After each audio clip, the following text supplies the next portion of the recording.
The question today is, how do you get the men in your life to listen to you? What do you do? What do you say? How do you talk so they'll listen? I know I'm not the only one who struggled in this area. I have brothers, I have a husband, I have sons, and it just seems sometimes like we really are on two different planets as far as the way that we communicate. So there's some things that I have found out that I would love to share with you. I am not an expert, but it's just some things that have worked for me, and maybe it'll work for you. The first thing that I've learned is to take the emotion out of it. Okay, so women, when we communicate, we can be very expressive. Sometimes we can get loud. Sometimes our voices get screechy. And all of those things are overwhelming for many men. I'm going to say many, I'm not all, but for many men, those things are overwhelming and they can almost induce a flight or a fight or flight response in men.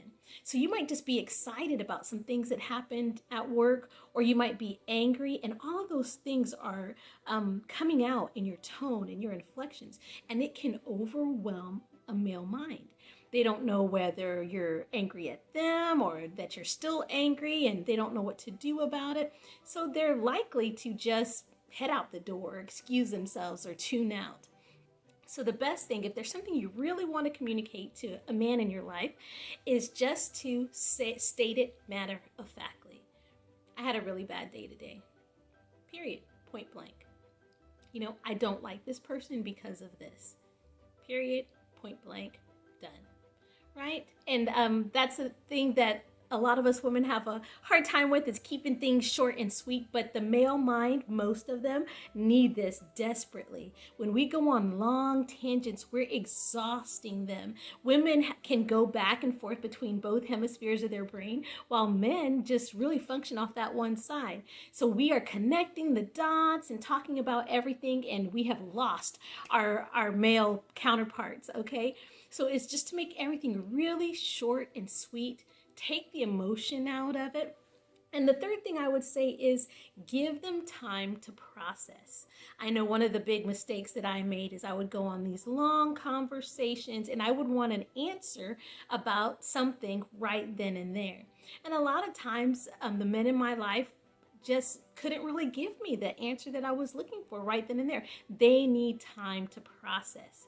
So no emotion, keep it short, and then give them time to process. Stop the discussion and then pick it up later on. When you see that he's rested, when you see that he's in a good mood, ask, have you thought about X, Y, and Z? I was wondering what you thought about that. And if he says no, he hasn't, then you simply reply, would you give that some thought? I really would like to know what you would think about that.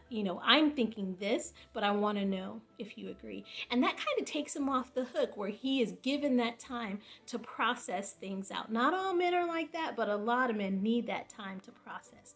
So with the men in your life, it takes a lot of patience. It might be stretching you a whole lot, but if you will do that, it will make such a big difference. The other thing I've learned is prayer.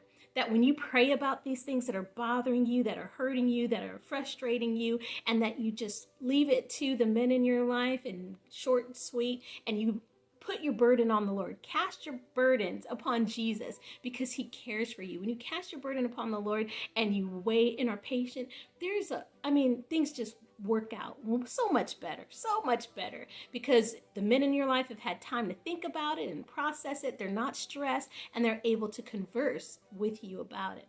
So that's food for thought today. I hope that helps you. Have a great day.